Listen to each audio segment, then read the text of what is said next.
Good Sunday morning, everybody. Welcome to the Joe and Joe Weather Show, our first show of 2022.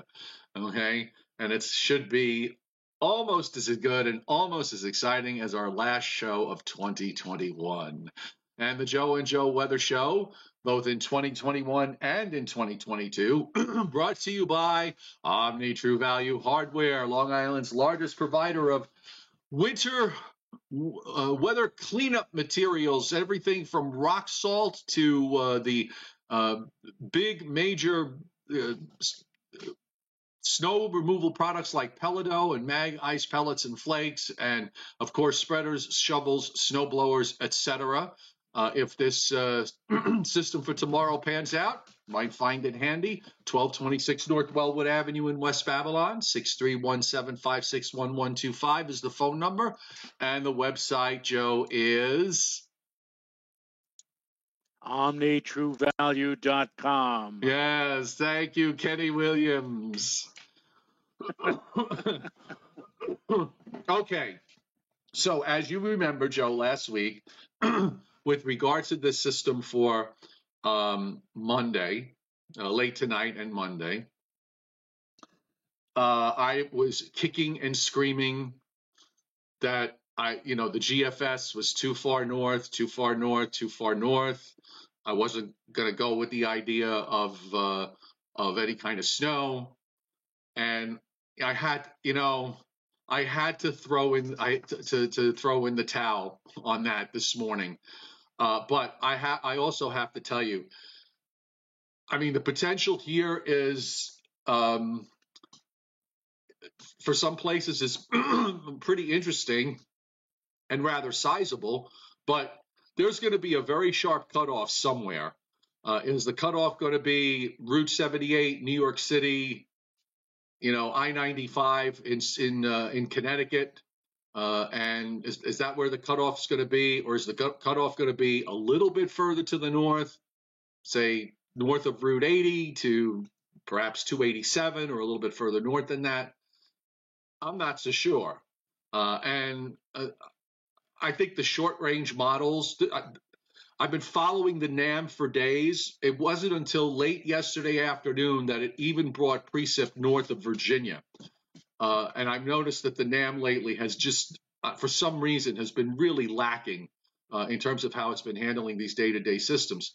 The European overnight came further north, both the 0 and the 6Z, and the 6Z actually matches up not too badly with the GFS.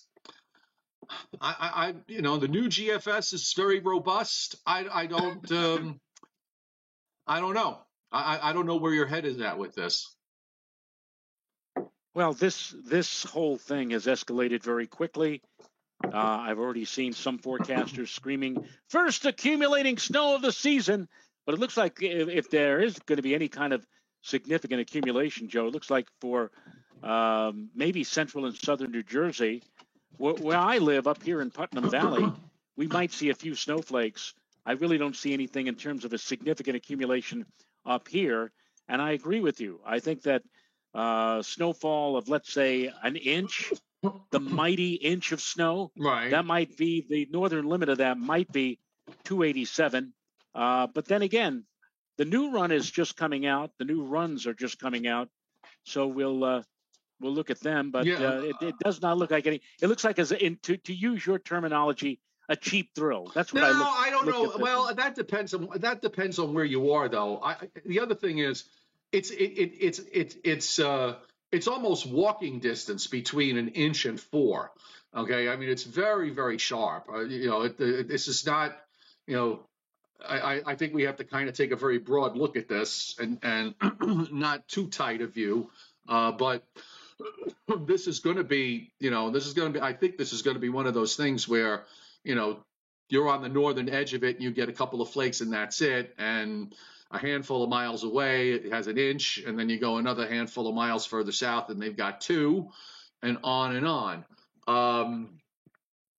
I also, by the way, just in case you want. I should have put this up as a poll question, but the new GFS gives me 9 inches here in North Georgia.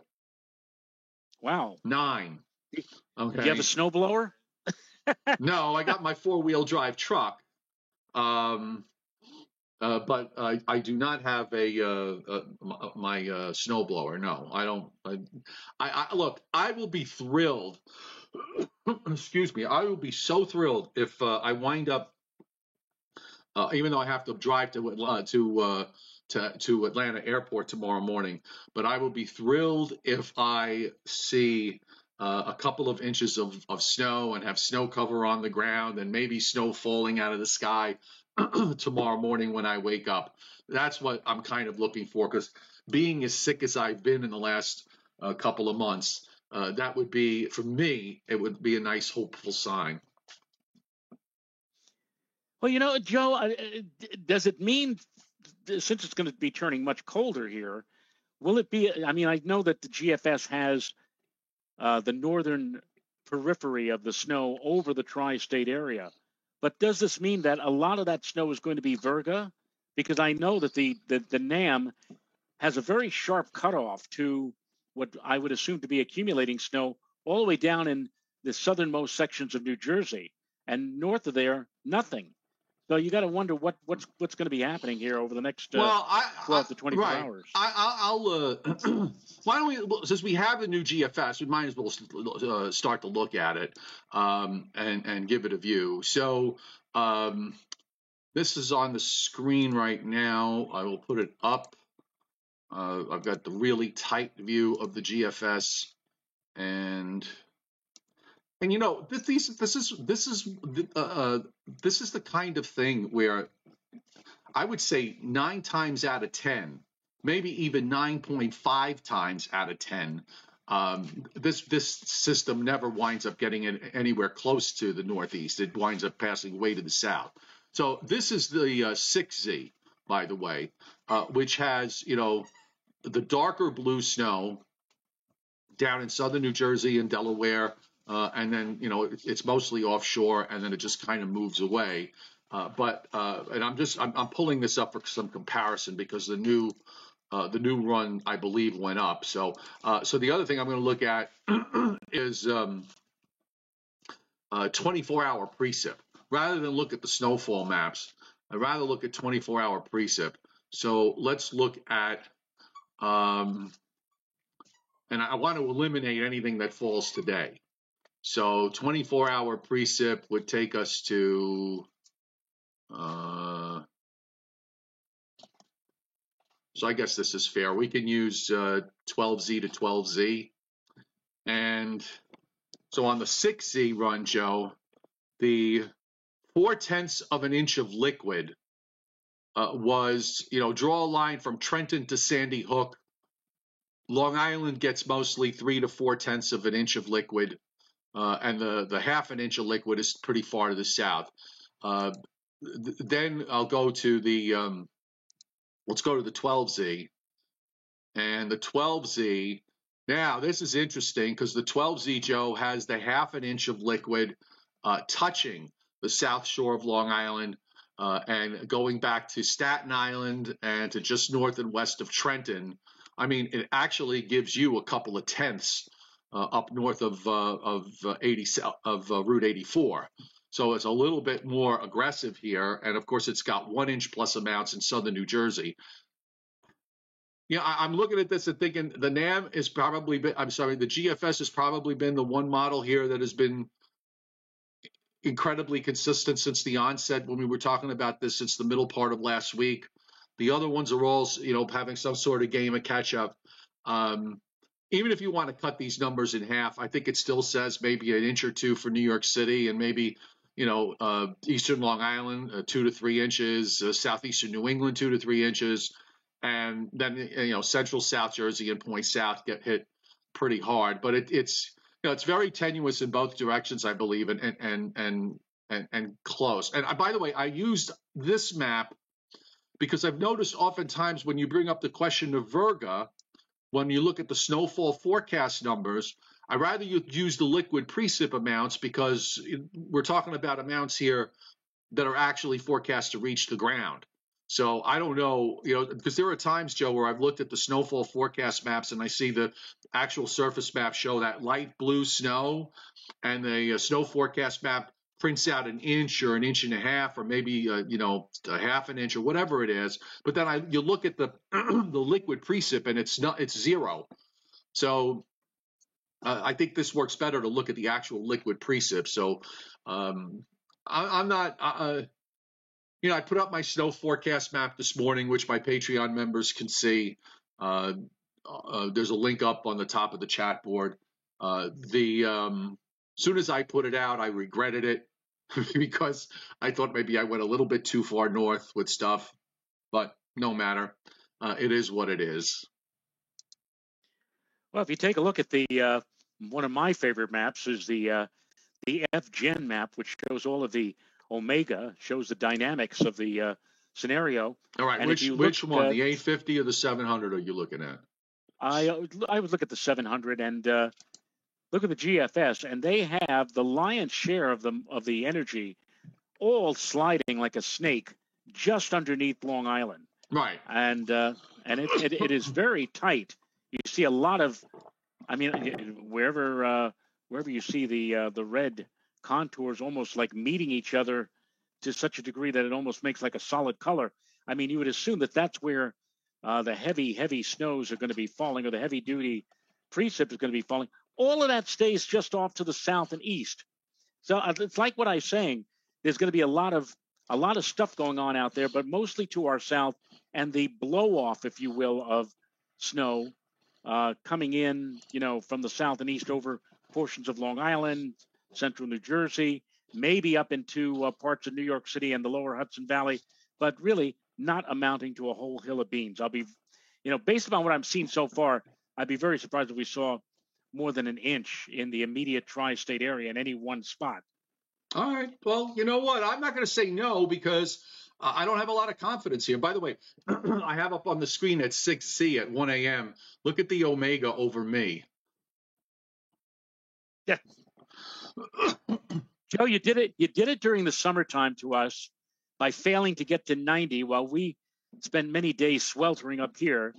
And now, while we're all waiting for the first really significant or snowfall that we can actually go out and shovel, and meanwhile, we're going to look down to the south and see you with like 4 to 8 inches or 3 to 6 inches before this is all over. Right. You're going to do it to us again, Joe. Of course.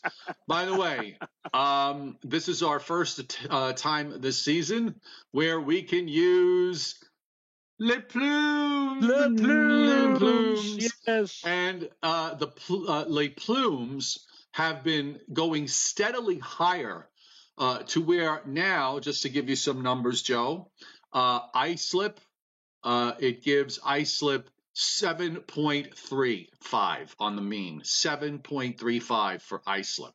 Okay, that's going to be fun. But it's been on an uptrend since yesterday, and that uptrend continues. New York City 6.16 on the mean.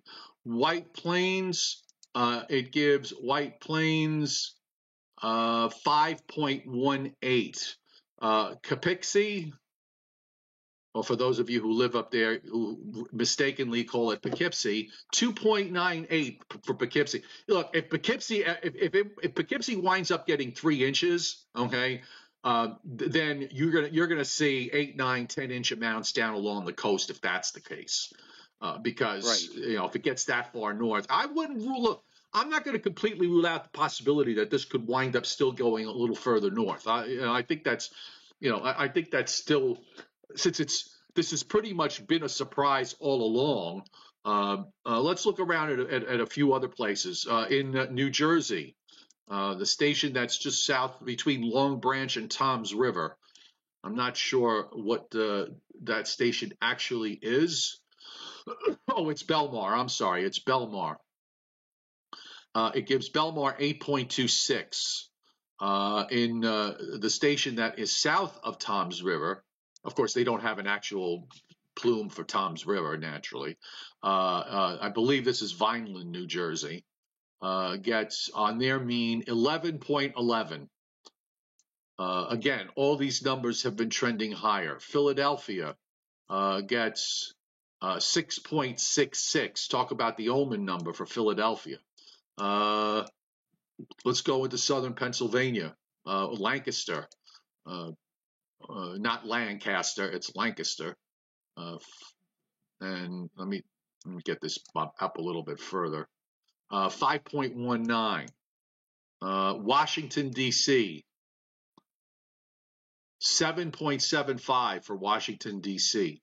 Baltimore, 8 inches even. Dover in Delaware, as opposed to Dover, New Jersey, 5.45. I'm sorry, 8.45 for Dover. So these numbers that the SREF model's putting out are continue to move higher, and the next run of the SREF is at 3:00 this afternoon, when those numbers will come out, and we'll see if they hold. Maybe they'll come down a little bit. Of course, we'll have the European in a couple of hours, so it'll be interesting to see, what that is. CVN, Jason, you're asking me about CVN in New Jersey. I'm not sure. Is that the one that I said was Vineland, New Jersey? I think. Let's see. CVN. I think that's Vineland, New Jersey. I believe. Okay. Just I'm not. I'm not 100% certain, but I'm pretty sure that it's Vineland. So there you have the SREF, Mr. Rayo. I know it's exactly what's going to happen. What's going to happen is that everybody's going to get excited. There are forecasters who are going to go for, 1 to 3, 2 to 4, 3 to 5, or whatever with this system tonight and tomorrow. Hardly anything is going to happen, if anything at all, for many places, except maybe for southern New Jersey. And then what's going to happen is that when we get to Friday and they start again with the, well, here we go, 2 to 4, 2 to 5, no one's going to believe them. Everybody's going to say, well, they're crying wolf again, and that'll be the one where we get clobbered with. You know what? The Friday system looked pretty interesting on the models going into the weekend, and kind of backed away a little bit. Somewhat yesterday. Came back a little bit overnight. Honestly, I haven't really looked at it too closely, because usually I always take whatever storm is coming is the one I look at. I focus my attention on, but I think we might be at a stage right now where the model loses, a little bit of what's going on, and then it starts to bring it back. But we'll look at that in a second. The other thing is, I'm just looking at the 500 here on the GFS, and look how vigorous this southern feature has become. It's like it's a two contour cutoff in northwest Georgia by 1 a.m. that goes right over me. I mean, this is. Or just south of me. So I'm north and west of the upper low track, which is where you want to be when it comes to a heavy snowfall. Then that starts to lift up to the northeast. You know what? Unfortunately, if there was just a little bit of a shortwave in that northern stream to just kind of get in there and pull it up a little bit further north, because the cutoff low tracks from southern Chesapeake Bay to just south and east of Montauk. So I mean, if it was just kind of a little bit more to the northwest, not that much, just a little bit more to the northwest, it could make things fairly interesting for the northern part of the I-95 corridor with this, and that includes Boston, by the way. Well, looking at the model that, according to you, will be phased out before the end of the year, the NAM, the North American model. Well, it has nothing. I'm looking at It's got nothing. And I have the 12Z. Well, the reason why it has nothing is for two reasons. Number one, if you look at LaGuardia at 12 hours, which would be what? There would be this starts at 12Z this morning, and if you look at the 12Z 12-hour run, they have a vertical motion of plus 4.1. but they have the temperature. The T1 is +4, Joe, and the boundary level is the thickness is 545. But more importantly, as I just said, this is why I talk about maybe all of this that we see on the GFS's Virga. The R1 level of the atmosphere, the lowest level of the atmosphere, is 72%.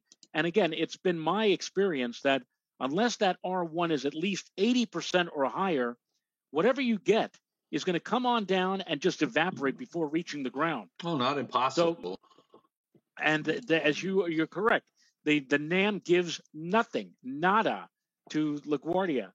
Now, so I would just say though that the reason the T1s are so warm is the fact that if it's got a system way to the south, and you never really get in underneath its influence, the low levels are never going to cool off. I'm looking, for example, at the GFS for Monday morning, where the 32-degree line is running across Long Island Sound to New York City and then turns southward, just west of the Garden State Parkway down the coast. And then by 18Z, now you're assuming it's snowing during that time, the 30-degree line is, at the Nassau-Suffolk line, it's in the 20s, which would make sense. I mean, if it's like the GFS is, it's going to be colder, and it's going to obviously it brings up anywhere from 1/10 to 4/10 of an inch of liquid, so there's going to be more moisture because it's further north. That's just it's common sense. It's just further north. If it's like the NAM, you never really get under the influence of either the upper feature or even the lower feature. So it's going to be drier and it's going to be warmer in that case. So it's the only thing I will say about the NAM is up until yesterday afternoon, it had no precip anywhere further north than Southern Virginia. It just couldn't even, it's just been awful with how it's handled all of this from the get-go. It would be interesting if it wound up being right at the end of the day, all the way around. I don't know.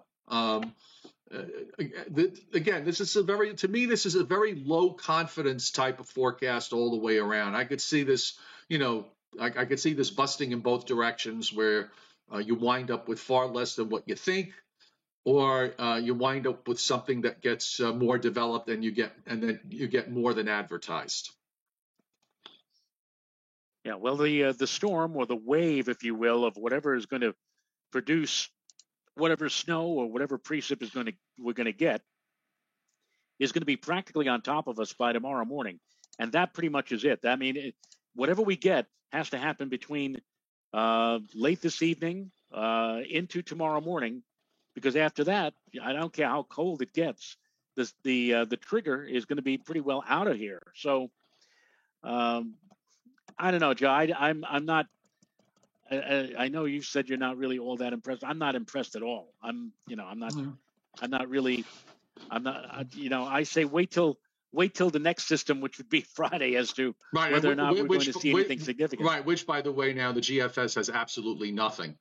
It just turns cold and dry. You get a low that forms well to the east of the Carolina coast and moves out, and you just get cold air advection that comes in Wednesday night and goes right on into Friday, and that's the end of that. So you suddenly the system for the end of the next week was the one I was looking at, and seemed to be something that was more important. Now it's completely eliminated that, and it's got all its eggs in the first system. It's never really gotten that much easier. Exactly. It's never gotten that much easier as we've rolled along over the years. By the way, I didn't do this yet, but Michael McGuire and Brandon Doherty hitting the Super Chat tip jar today in a very generous way. Thank you for doing that to kick off the new year. Noticing also that we have 50 likes. Thank you for those of you who have hit the like button, and if you haven't done so already and you'd like to, hit the like button, because it usually makes Joe and I puts us relatively in a good mood when we go to 100 likes. So anyhow, weather service wise, the watches and warnings that are up, we've got winter storm. Wait a minute, what did they do over here? Hold on a second. They had winter storm watches up for southern New Jersey. I'm looking on this map. Did they take them down, or they put something else up over it? I can't see. I'm just checking. Let me check. And incidentally, while you're doing that, let's wish Brandon Doherty's mom the best of health. He says, my mom isn't well. I've been just so busy taking care of her and helping my brother. It's not so good, but he just wants to be here with his weather friends for a while, just to, for a bit take in another aspect of his life. For a little bit of a distraction. Totally understood. And yes. Our good thoughts and positive energy we send that forward to you. Yes. Okay, let's review the watches and the warnings here for the East, because this is the first time for some areas anyway. We've got winter storm watches up for the southernmost counties of New Jersey, Delaware, Maryland, most of Maryland, not northern Maryland, but areas a little bit further south, into northeastern Virginia. Winter storm warnings are up for western and southwestern Virginia, eastern West Virginia, southeastern West Virginia, down into eastern Tennessee and western North Carolina. Actually, I could drive to the winter storm warning. It's only 17 miles away from me. So they're forecasting, I think they're going for 4 to 6 up in the mountains. If that verifies, because I have views of all those mountains around me, so I will have some rather interesting, some really good looking views here. Yeah, they're going for 3 to 6 inches above 3,500 feet, and 6 to 10 for areas above 5,000 feet. Otherwise, if you're underneath the 3,500, 1 to 3. These are for the areas that are north of me. I'm under that winter weather advisory. I think they're going for, the Weather Service here is going for, on their last forecast anyway. They have they went for 1 to 3 inches, and I don't think they have a winter weather advisory up for areas north and west of Atlanta and Gainesville. So that includes Rome, Georgia, Dalton, Georgia, and Blairsville, which is where I'm sitting at the moment. So anyway, I want to just go back to this. Let's go back to weather.gov. And we've got winter weather advisories up across all of Tennessee, all of northern Mississippi, northern Alabama, most of northern Georgia, and that's with the eastern system. There's winter weather advisories up right now for upstate New York, western and southern New York, northeastern New York, Vermont, New Hampshire, northern Vermont, most of northwestern New Hampshire and into Maine, with winter storm warnings right along the Canadian border in upstate New York and Vermont, and a new winter storm coming into the west, with winter storm warnings in most of the state of Washington, down into Oregon and Northern California. So a new weather system there coming in to the Pacific Northwest. Jason Kaplan hitting Super Chat. Thank you, Jason. Happy New Year to you too. And Jason Schaefer hitting the two Jasons hitting Super Chat. Thank you so much for doing that. What else do we got? We've got the, let's look at the satellite, because this is going to be kind of important. Just keep an eye on, once the loop gets going, we can at least see what this upper low looks like. But the pictures are loading. There we go. Yeah, I mean, you can start to see, Joe, that southern feature, that there's a little bit of a twisting in there that is moving out of East Texas and Arkansas and headed eastward. So I'm going to probably get into precip here, late this afternoon and into tonight. I'm actually kind of excited. I really hope I get a couple of inches out of this. And basically, what you just said about the mountains. So what you're going to see from your home is those mountains becoming progressively whiter. Yes, correct? yes. And they'll hold their It's too. snow. They'll hold their snow cover up there for a few days, even though it is going to warm up down here to an extent after the cold shot goes by. But they'll hold on to the snow cover for a couple of days, so it'll look nice and pretty when it's all said and done. It's too bad you can't take a time lapse.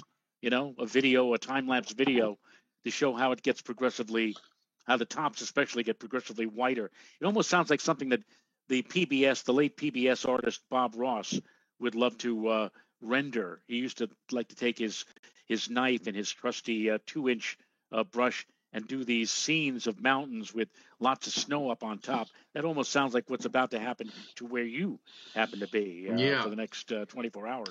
By the way, we should look at WPC on their probability for at least 2 inches, and this forecast was issued.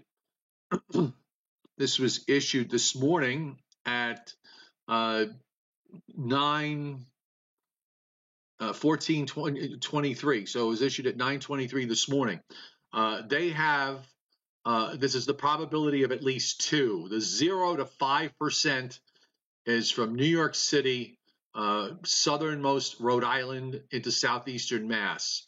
Then you have to really go down to get into the 20 to 30% south of 195, and then you've got the 40 to 50% probability of at least 2 in southern New Jersey.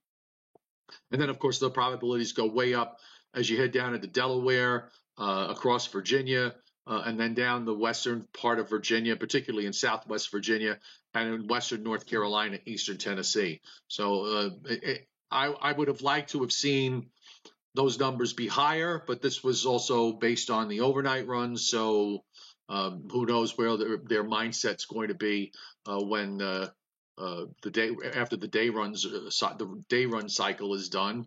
And I don't know, what else can we look at?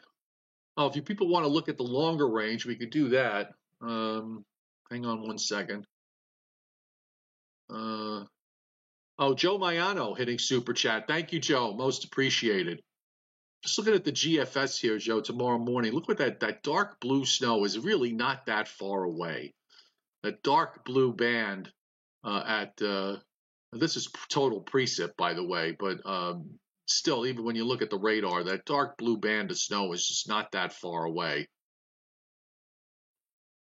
Well, it is a very small, albeit rather vigorous system that's going to be passing off to our south in the upper air. But as I pointed out near the beginning of our show today, Joe, a lot of that energy is going to be spent south of us. I mean, the Omega, the F-Gen model, both with the GFS and the NAM, showing that a lot of that precipitation or a lot of that energy is passing off to our south, and makes one wonder just how much of that is going to spread northward up into our area. Again, a lot of questions. Well, if we wind up, if overall most of the area winds up getting nothing, I'm going to be really angry at myself, because I've been holding on to the idea that we were going to get little or nothing out of this up until this morning, and then I kind of had to get dragged in kicking and screaming with regards to what I went forecast wise. Well, we'll see. Just looking at the upper air pattern going forward, it is a colder one. We've gotten rid of that persistent western trough, at least for now. It's gotten kicked eastward. The Aleutian Ridge has pushed up north of Alaska towards Siberia, which is another really important change here. And I'm seeing a trough developing at 160. Which I always like to see. If you're going to have a trough in the east, you always want to see a trough develop out in 160 and kind of hang there, and does seem to want to hang around. So there's a general tendency for troughing in the eastern part of the United States. This is the new run, by the way. And also important to note, too, is that we have a resurrection of the PNA through all of this, and the Pacific North America Index is going positive in the longer term, which is a very important development indeed. That's something that was lacking through the month of December. So getting that PNA up there and getting it positive and keeping the EPO negative, which is the East Pacific Oscillation, I've always, I've said many times, I'd rather give me a negative EPO any day of the week. I'll take my chances with the other two, but it does work out well if you can have the negative EPO with the positive PNA. The NAO, I could take it or leave it. We have big storms when the NAO is in a certain negative position, but we get so few of those, relatively speaking, maybe once every couple of years, that it's not worth, getting all overly enthused or wasting the energy over it, over whether we have an NAO or whether we don't have an NAO. And I'm still going to hold my guns as to the middle of the month of January. I really, and I'm looking here at the 10 millibar map, Joe, and I don't really see much of anything suggesting that it is going to get or remain unusually cold across much of the nation. It seems to me like we're going to be seeing a warming trend. I said this back on Thursday. I had to explain myself about an early January thaw, and a lot of people were jumping on me saying, well, what's there to thaw? There's nothing to thaw. But what I'm saying is that the January thaw, yeah. But I mean, in our neck of the woods, I mean, normally we expect to see a January thaw around the 22nd to the 25th of January. But this year, it looks like we're going to be in a warming mode again by about mid-January, by around, I'd say around January 13, 14, 15. And again, it isn't going to get, I mean, it's going to get cold the next couple of days, but you and I both know we have seen many a January in the past which have been much, much, much colder than what we're about to see. I mean, this is, for a cold spell, this is nothing. This is more like near seasonal because we've been so used to by the way, my high temperature today so far, 51 degrees here in Putnam Valley. That was at 3:00 in the morning. It has since gone down to about 45 and may recover back to the upper 40s before the day is over. Yeah, I just pulled the 10 millibar map up also, and I'm noticing, Joe, the whole polar vortex pulls up back towards Siberia and gets itself wrapped up in a tight little ball. I mean, there's virtually no flow across southern Canada or the United States. So the 10 millibar would certainly argue, like as you said, there is a significant warming that right around the 5th of January. Right, yeah. There's a significant stratospheric warming event, but nothing seems to come of it. And then once it's gone, the PV just kind of wraps up like a ball and pulls up. I mean, way up. The lowest height line is in southern Hudson Bay. I mean, there's virtually no flow. There's virtually no cold flow except in northernmost Canada. So, yeah, I mean, look, if this is right, there's going to be, we'll call it a thaw, even though, as you said, at least in the eastern half of the United States, there really is not going to be much to thaw from. Yeah, the flow, admittedly, is going to be from the northwest. You say, okay, well, that's a cold airflow, but that northwest flow is ushering in or advecting in not much in the way of cold air. I mean, where is it? It's, as you just said, Joe, the polar vortex, the PV, is seemingly capped right over the polar regions, and I don't know. It doesn't look like it's going to. It doesn't look like it's going to be an overly cold pattern over the next few weeks, except maybe if you live out over the plain states over this next week. That's where it really is going to be cold. Yeah, it is going to be quite cold, but everywhere else, no big deal. Well, then maybe I should just be thankful if I wind up getting at least a few inches. I actually have to run out to the store to pick up a few things. I'm out of cranberry juice, and I found out, figured out it's been very hard, by the way, to get information regarding diet with respect to what I have, which is the colitis, because one diet may work for one person, it may not necessarily work for another. So, there's sort of broad recommendations about eating low-fat foods and staying away from high fiber. Although for some people, high five may actually work. Again, it's a lot of confusion.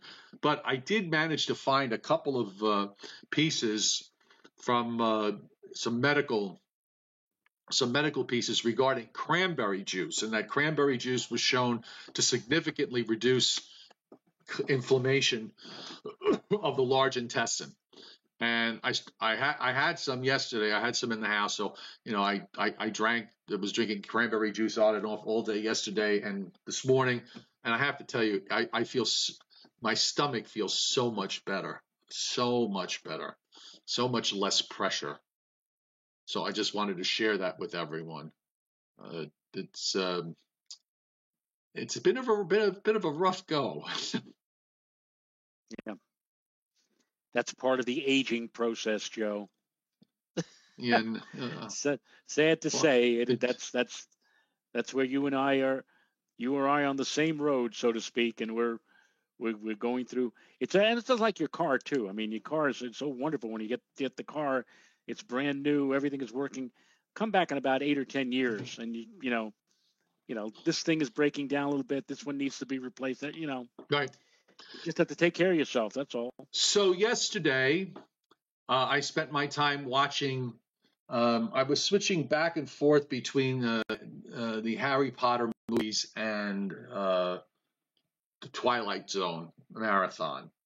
I got to see, Joe, some Twilight Zones that I had never seen before, including one with Martin Balsam in it, where he worked at a museum and he's taking care of these wax figures of these famous mass murderers, like Jack the Ripper and a few others. And he's got them in the basement, and his wife thinks they're creepy. And when she goes down there because she wants to shut the air conditioning off so that they would just melt. And, one of the mannequins kills her, the Jack the Ripper one. I had never seen that one before. That I thought that was actually pretty interesting. And then there were a few others that I saw, and that's our Briller Jeopardy, by the way. 4 likes shy of 100, folks. So if you could hit that 100, that would be terrific. So here's our Briller Jeopardy, because it's according to a survey from the Internet Movie Database, IMDb. These are the top 10 Twilight Zone episodes. Since this is only opinion based, it's very subjective, right? So it's got to be subjective. So we're going to go 5 out of 10 to pass out of this. So if you can get 5 of these, I think that would be fair. And by the way, I'm just looking at the 10 in here. I think you should be able to get 5 of them.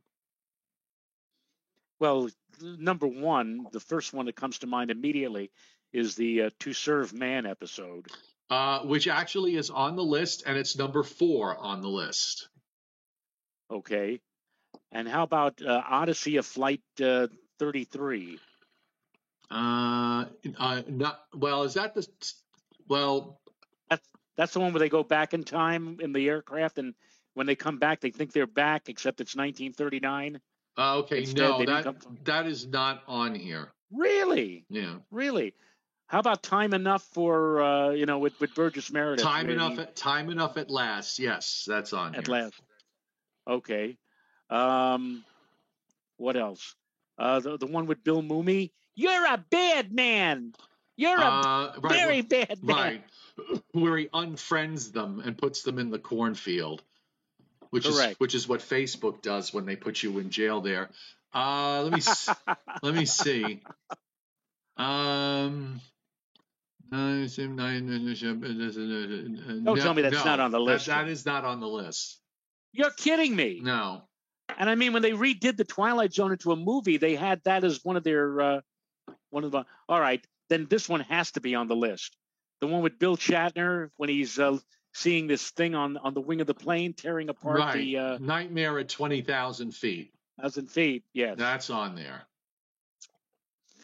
I'm not sure if this one is going to be on, but it is my very favorite one. Changing of the Guard.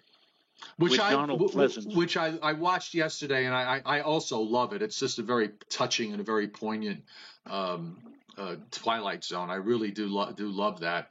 Unfortunately, no, it is not. But the one that Donna Douglas did from the Beverly Hillbillies is on here on the list. Yes, the one where they unwrap her face and he's beautiful, everybody else is hideous. Yes, exactly. Beauty is in the eye of the beholder. That is right? correct. Yes. How about the bewitching pool? The bewitching pool? What is that? What's that one? That's the one where the two kids go and meet Auntie, and they stay with her instead of staying with the parents who are going to be divorced. Oh, I don't think I've ever seen that one. Oh, come on, Joe. You had to see that one. No, I don't think. In fact, I believe that was the very last Twilight Zone they ever did. Yeah. The classic black and white. No, these two kids, their parents are rich and famous, but they hate each other. They're always fighting, and so both of them jump into their luxurious pool, the obnoxiously large pool, and they go down and they happen to find they jump in because they see a kid in the pool, and they follow the kid in the pool to this magical land where it's just filled with kids, and it's run by a woman named Auntie. She looks like she's 97 years old, but she's making cookies and cakes, and everybody's prancing around saying how wonderful this place is. And the two kids want to stay there, but they hear their parents fighting, or they hear their parents looking for them, and they feel bad, and they go back, and it's the same old, stuff. I can't believe that you never saw that. No, one I've never before. seen that one. Really? Okay, so you know what? I'll read the list down. Time Enough at Last. The Monsters Due on Maple Street is number 2. Right. Will the Real Martian please stand up? I have no recollection. I don't have a record. Which one is that? I don't recall that one. They're in a diner. There's like 7 people in the diner, and they're stuck there because the bridge is compromised, and they find out that there's one extra person in that diner that was not on the bus.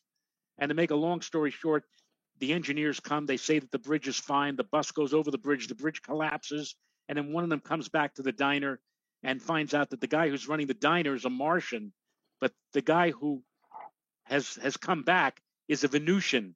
And I think the Martian turns around, or lifts his hair. He's got like thick hair in the front, and there's like a third eye on the forehead. Oh God, no! I don't remember seeing that one. So number 4 is To Serve Man. Number 5, Eye of the Beholder. Number 6, Nightmare at 20,000 Feet. Number 7 was 5 Characters in Search of an Exit. Number 8 is Nick of Time. Number 9 is Midnight Sun. I'm thinking that's the one where the woman thinks the Earth is heading toward the sun. And it's actually the reverse. Right. I'm sure the Snow Weenies love that particular episode, at least how it turns out. And number 10 is The Invaders, which I'm not 100% sure, which episode that is. I did have to say that, there were a few episodes that I watched yesterday I really didn't like. Some of them hit home runs, but there's a few of them that I really didn't care for. There was one with Joan Blondell and William Demarest, where William Demarest. Well, that's the one where hits Joan Blondell and knocks her out of a window. Right. But he previously has seen that on television. Right. And the wife thinks he's going nuts. There's a couple of others that are like that. There's a Jack Weston one that I kept flipping back and forth because I was waiting for it to end because I just couldn't bear watching Jack Weston in this. But he plays a TV, somebody who wants to be a movie writer or a TV writer. He's got absolutely no talent whatsoever. He's just a real pain in the ass. And he winds up conjuring William Shakespeare to write, some stuff for him. And I just thought the whole premise of the whole episode was just silly. And I didn't care for that. Which other one? I'm trying to think of what other ones I watched. Rance McGrew, the TV cowboy hero who mysteriously gets transferred back to the real West and realizes that he's nothing compared to, the outlaws who lived back in the day. And just about the time when he's about to get killed, he comes back as Rance McGrew, the TV star again. Yeah. There's Russell Johnson, who has several Twilight Zones under his belt. One of them is when he goes back in time to try to save Lincoln. Yes. That was another thing that I did see, another episode that I had not seen before. But you remember there's one episode where you can hear JJ's barking at something in the the one episode where hold on a second. Let me just shut the door. Be quiet, JJ. Somebody drove on the road, and he finds that totally unacceptable. No, there was one episode, I believe it's Cliff Robertson, and he plays a ventriloquist, and he's got the two dummies, and and the one dummy kind of kills the other one, and the good dummy, and then gradually takes over Cliff Robertson's body and that kind of thing. But there was another one with a ventriloquist that I had never seen, and this one, the ventriloquist, the dummy's name was Caesar, and he was like planning crimes for the guy who was, controlling him to go in and, do all these robberies. Right. And that was one I had never seen before. So that was. Is that the one with the little girl? I believe so. Yes, there's a little girl in there. Right. There's a little girl in there. So. Anyway, it was certainly an interesting marathon. Let's put it that way. I was driving Renat up the wall yesterday with the Odd Couple marathon. I was watching that, and she just came into the room and she said, "Would you please turn it down? That music, just like going through her. I mean, she couldn't get out of her head or whatever." But I spent most of the day. But the one episode that Tom Contino mentioned of The Odd Couple is one of the ones that I really wanted to see, and I missed because it was at 8:30 in the morning, and I was still asleep at 8:30 in the morning yesterday. But that's the one where they go to a place. Felix and Oscar go to a place where they are learning about tranquility with the monks, and they challenge both of them. They're not allowed to say anything to each other. They're not allowed to utter a word. And Felix says something, and they have a little slate, little blackboard where they're keeping score. 3 times and they're out. And like when each of them get to 2, one of the monks looks at both of their slates, and he looks at the camera. He kind of breaks the fourth wall and talks to you, the viewer, and says, "It's a tie ball game." I mean, it was just so funny. And they had the one with Howard Cosell, and they had the very last episode in the marathon was when they fulfill the prophecy that was always mentioned at the beginning of the show. Deep down, he knew that Felix knew he was right, but he also knew that someday he would return to her. He would return to his wife, and he did. The last episode was when Felix got married or remarried to his wife Gloria, and there was during the ceremony, when they were the wedding ceremony, they had it in the apartment, and the apartment sprung several leaks, and there was water falling from the ceiling, and when they finally say "I do," you see Jack Klugman, the great Jack Klugman, dancing around and saying, "I'm free, I'm free, I'm free," and he's like dancing underneath the water. He's saying, "I'm singing in the rain." I'm singing. Excuse me. It was great. It was great. It was great. So that was my way. You spent it with the Twilight Zone for the most part. I spent it with Felix and Oscar. Okay. And I loved watching. And I loved watching at 1:00 in the morning on New Year's Eve or New Year's Day. It was an hour after the ball dropped. I was watching the episode of The Odd Couple, which was the Christmas episode with Ebenezer Madison. And right in the middle, the door knocks, and he opens the door, and it's a singing telegram. And he says, "This is a singing telegram for Oscar Madison." And Jack Klugman says, "Lay it on me, kid." And he sings, Season's greetings, Oscar boy. My alimony's due. If you don't pay it right away, I'll get the cops on you, and you'll be spending Christmas in the clink like other bums on you. And he holds his hand down, and Klugman says, "You want me to pay you for that?" He says, "What pay you? It comes collect." Oh, too funny. All right, I think it's time to say goodbye on this Sunday. I have to prepare for the winter storm, so I'm going to head down to Pixley and pick up a few things that I might need. I'll be curious to see if they have that, the bread, milk, and egg run like they do up in the Northeast. I'm sure they do. Do they go crazy on television show? I mean, have you been seeing the local TV weathercasters playing this thing up to the hilt like it's the end of the morning, world? Not terribly so, because it's not going into Atlanta proper. I think if Atlanta itself was involved in all of this, I think you'd have it'd be a totally different thing. But the fact that it's more up in the north, where it doesn't snow often here. But it's not uncommon. I mean, usually get a couple of accumulating snow events every winter, but yeah, they really weren't going. They weren't hitting it too hard this morning. So maybe that'll keep things down. I mean, they certainly talked about the fact that there could be some accumulation. Although I did get a kick of one of the forecasters, one of the people on TV. Trying to explain the warm ground theory, and that the warm ground would prevent accumulation. So I thought that was funny. Anyway, it is. All right, enough. Time to go. Everybody have a great day. We'll see how this turns out. Now, a little bit of a different schedule this week, so kind of have to go day by day. I think we'll have a show tomorrow evening. Okay.